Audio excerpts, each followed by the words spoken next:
Hello and welcome guys. We are going to start a new class, a new series for ancient India, and the first topic today that we'll be discussing is prehistoric India.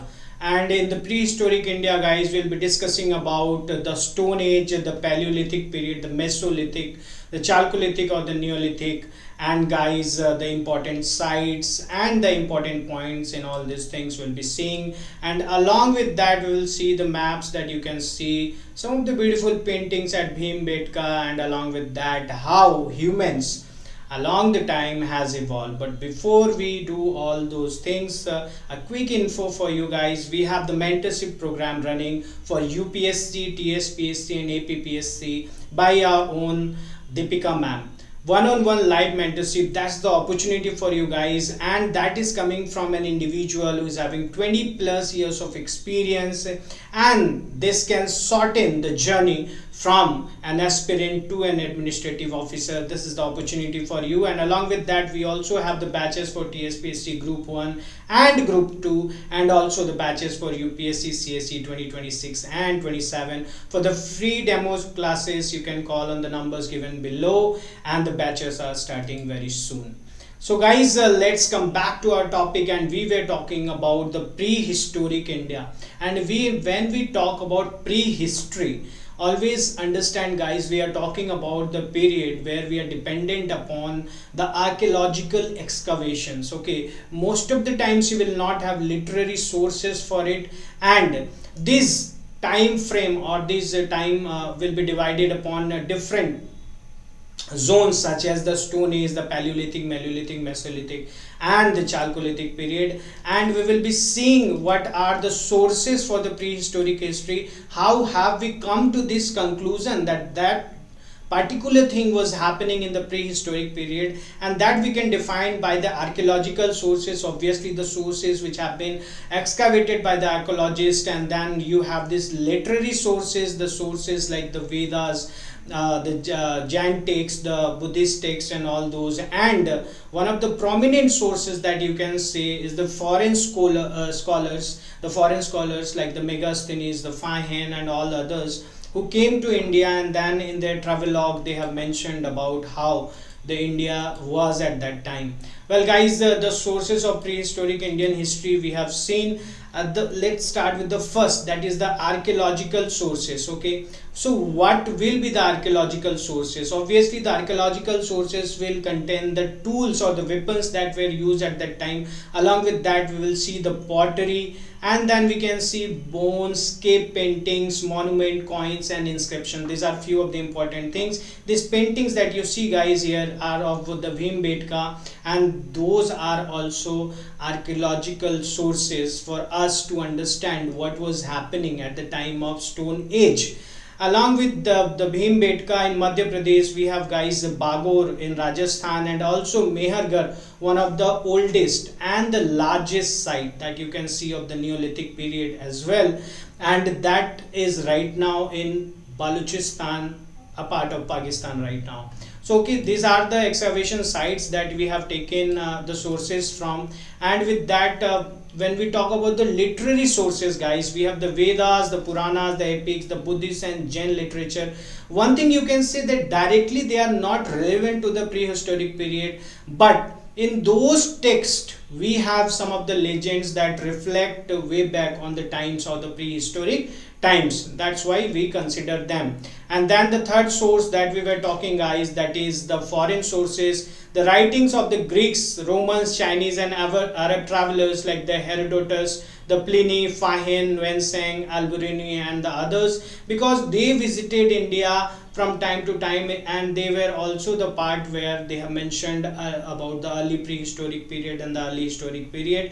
And these accounts offer external perspective and fill gaps left by the indigenous sources. Now let's come back to the Stone Age guys, and let's talk about this Paleolithic, Mesolithic and Chalcolithic. First and foremost, please understand lithic or lithos, it stands for guys stone. Okay, it stands for stone. Lithos is a Greek word standing for the stone, and paleo means old. Okay, paleo means old.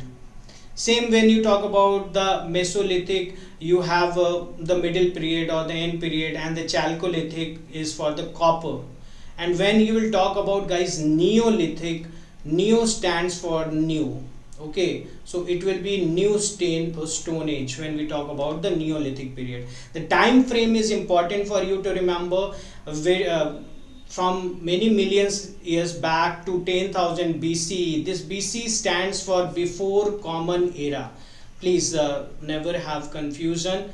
Before common era, in one of the shorts I will try to tell you the difference between AD, BC, BCE and CE, but for right now this BCE stands here for before common era. Then Mesolithic period, that you'll see, guys, that is the middle stone age, that is the transition phase to 10,000 to 4,000 BCE, and then Chalcolithic period or the Neolithic 2000 BC to 700 BC. That's the time frame.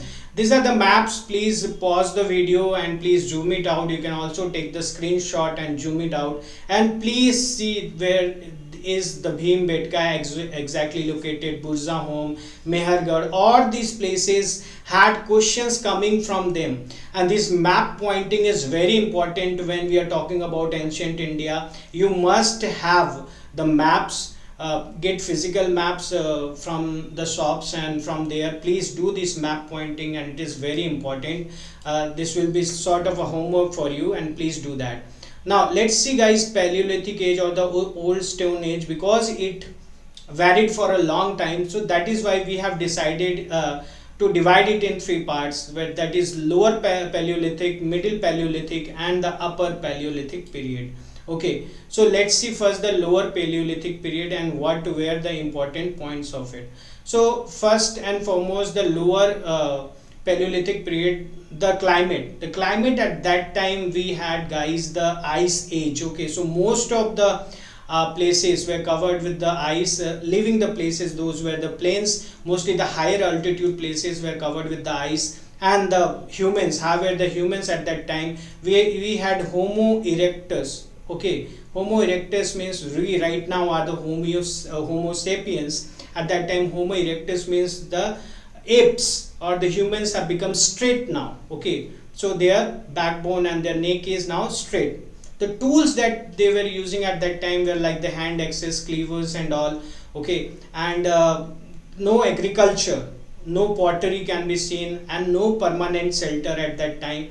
Fire was likely discovered, but it was not mastered. And some of the important places, if you want to say, were the Son Valley, Narmada Valley and Hunski. Okay, so this was the part of the lower Paleolithic. When you talk about the middle Paleolithic period, guys, again you will see the early Homo sapiens at that time. The climate still is the ice age going on. Now please understand one thing. When you take a stone, okay, and that stone is broken in two parts. Okay, supposingly that stone is broken in two parts.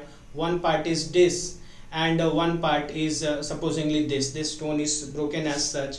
The bigger part will be called as the core, and the small part will be called as the flake. So most of the times this was used to make it pointed in shape. As you can see, this is being made pointed in the shape so that it can be used for cutting, and it can be used as weapon to throw and do hunting and all. So most of the time the core was used, and after sometimes you will see the flake is also being started to use. Okay, and with time you will also see the weapons or these stones are more and more refined with time. Okay, and the early signs of burial and ritual behavior will be seen in the middle Paleolithic period. Controlled use of fire, and we again have the sites like Narmada Valley, Velen Valley, Bhimbetka, Nevaska. All this will be common sites. Okay, this will nothing so very that in the middle Paleolithic period you are seeing some other sites, or the upper Paleolithic some other. Well, you see, guys, the lower Paleolithic period is here is the middle Paleolithic period and the upper Paleolithic. If you can see the difference in the weapons, you will see that at this time you have no metals or anything attached. Here you are having metals, but in upper Paleolithic period you can also see that you are using an animal with you, and along with the animal now you are using bow and arrow also, and the praise with time have also differed. And if you see the weapons guys, the stones that were used, the chopper, the bifac, the knife, the scraper, all this should be remembered by you, so that if tomorrow it is asked that what a harpoon was, it was used for fishing. What a spear thrower was, used to throw javelins. Okay, what was javelin? Weapon for throwing similar to a small spear. Okay, needle made of bone and used for sewing. So they were also using this. Then prefrotter, used for making holes in heights. So all these important stones or weapons, you can say, that were used. Now let's see the upper Paleolithic period, what was happening at that time. Well, before this, along with this, you should also remember guys, the Belen Valley in Mirzapur. You must have remembered about the web series Mirzapur. So yes, the very same Mirzapur in Uttar Pradesh, India, Belen Valley. So at that very place we see guys that there was a large number of settlement there. We can still see that at the time of this upper Paleolithic period we had a lot of settlements there, and we also see there that we have sheep and goats there. So these animals were not indigenous to that place, so they must have been brought from somewhere. That's the inference that we have got.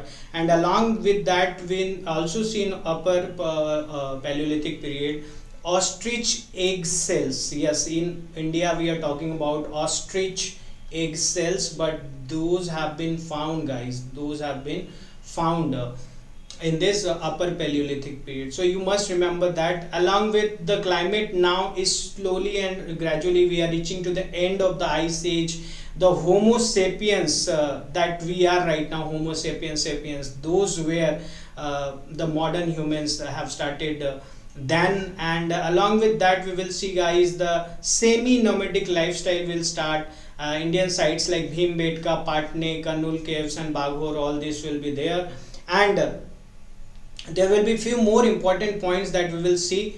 Inhabitants were primarily Negrite people living in open air. You will be seeing that they are using the rock shelters and the caves. And right now you will be saying that they are based on hunting, gathering wild fruits and vegetables, and no knowledge of agriculture or pottery. That we are talking about the old Stone Age. Okay, and these are the weapons that are being made mainly of the quartzite. This reminds me of one thing. Please remember, these people were called the quartzite men because they were using the weapons made of the quartzite stone. Okay, so that was the reason. And if you remember Bhimbetka, many a times we have come across Bhimbetka, that's in Madhya Pradesh. Bhimbetka caves guys are made of sandstones and quartzite. Okay, sandstones and quartzite, and that's why guys it was an important place for the ancient people then to live there, because it was also giving them these stones to make the weapons from. Okay, so discovery of fire in later stages will help them, and that was an important part of that. Notable sites, if you please remember, of the Paleolithic period, the Paleolithic period is Son Valley, that's now in Pakistan. Then you have the Bhimbetka in Madhya Pradesh, Didwana in Rajasthan, and the Shivalik ranges. Okay, now environment and adaptation, as we have already seen that first it was the ice age and the beginning of the ice age, and with time they are reaching to the more warmer period. Now let's talk about the Mesolithic period guys. The Mesolithic period obviously is the transition phase between the Paleolithic and the Neolithic period. You will have the smaller and the refined stone tools being used at this time. These were called the microliths. Beginning of semi-permanent settlements, people started wearing clothes made from animal skin. That is the difference that you will see from Paleolithic. Rock art flourished, depicting hunting, dancing, food gathering and religious practices will be seen. Pottering was rare but found at sites like Langhanj in Gujarat and Kamur in Uttar Pradesh, and the substance will be obviously guys a continued hunting gathering with some early evidence of plant management and animal domestication. Now this brings me to a point to make you understand what is the actual difference between food collection and plant domestication. So please see it. When we talk about food collection guys, this food collection means you are able to grow only that much which you will eat up. Okay, it's only enough for you to eat, and after eating nothing will be left up. That is called food collection. But when we see plant domestication, yes, in animal you might have heard about domestication, but plant domestication also exists. And what is the meaning of this plant domestication?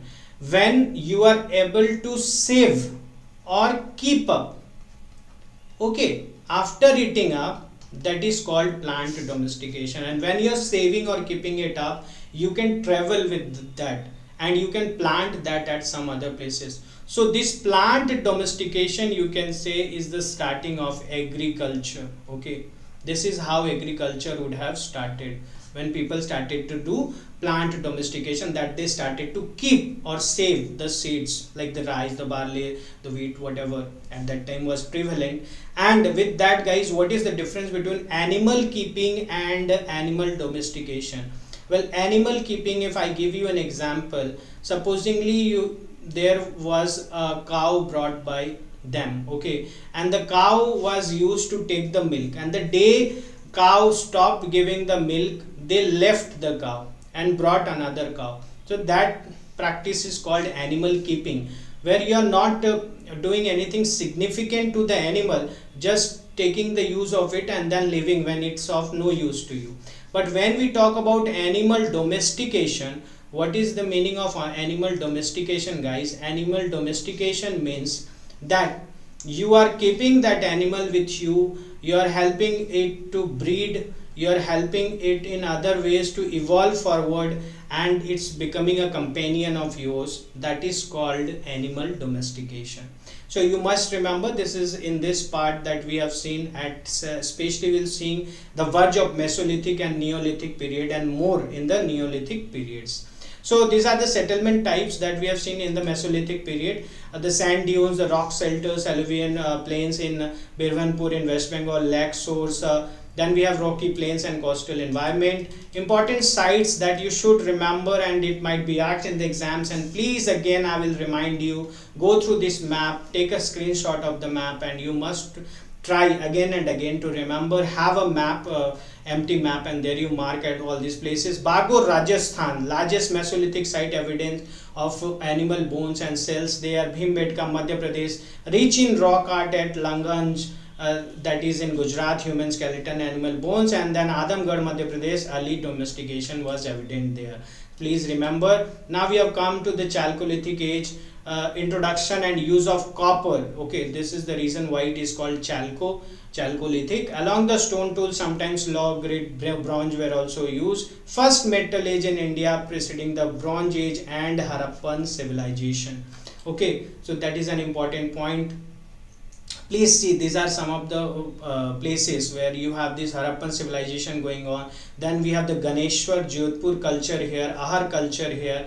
At this place we have the Kayatha and Malwa culture, and here you can see the Jorwe culture. Sometimes it might be asked in the examination, so you must be through with it. And we also see guys painted pottery, notably black and red ware pottery were used, that were used for storage, cooking and eating, and sometimes settlement typically were near river and lakes, because obviously water is important, and along the water you can have the fish, the rice, the staple foods can grow over there. So that was the reason for it.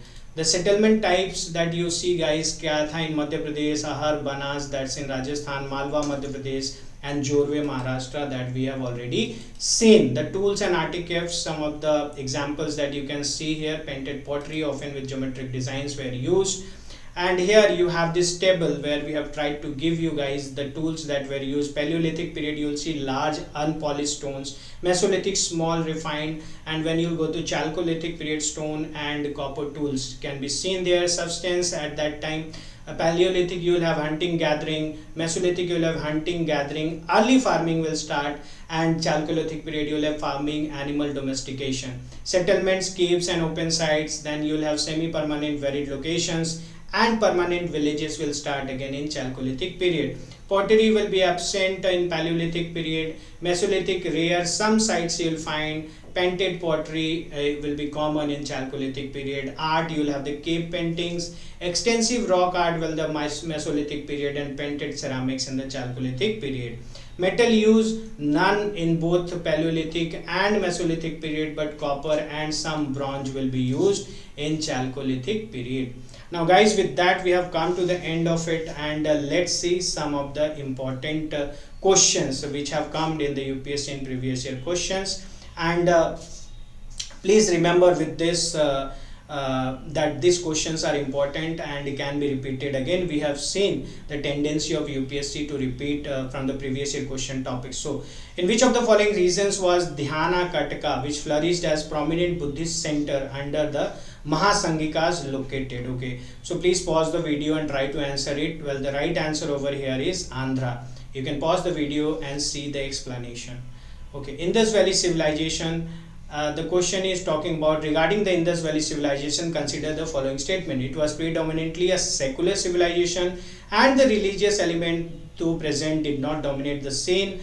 During this period, cotton was used for manufacturing textile in India. So you have two statements there, and you have to answer whether one, two or both are correct. Well, both are correct, and you can pause the video and see the explanation. Again, I will say you that pause the video when you get the question, try to answer it yourself, so that if you are right, then that's very good. If you are wrong, you will give a bit more attention to the question. Which of the following characteristics characterize the people of Indus Valley civilization? They possessed great palaces and temples. They worshipped both male and female deities. They employed horse-drawn chariots and warfare. And guys, we have not seen any things related to palaces and temples or the horse-drawn chariots. So what will be the right answer? Only 2 is the correct answer. Ancient town with water harvesting system, that's in 2021. Which one of the following ancient town is well known for its elaborate system of water harvesting and management by building a series of dams and channeling water into connected reservoirs? Well, what is the correct answer over here? The correct answer is Dholavira. Okay, and now we are moving ahead to the last question. Prehistoric painted rock shelter site, which one of the following is correctly matched? Kalamati, Champavati, Kilimgram, it is Uttarkasi. Then we have Farkanoli, that's in Chamoli, and Mela Panali, that's in Almora. And what is the right answer? That is Malla Panali in Almora is the correct answer over here. So guys, with that we have come to the end of the first class of ancient India. We'll be continuing this series and we'll be completing the ancient India. But with that, I'll again like to remind you for this mentorship program, where you get this one-on-one live mentorship to study, to read, to get guided by Deepika ma'am, and to shorten that journey from an aspirant to the administrative officer. It's the time for you to decide, and decisions are very important in life if it is taken at the right time, and hope you take the right decision at the right time. With that, we'll meet again. Thank you.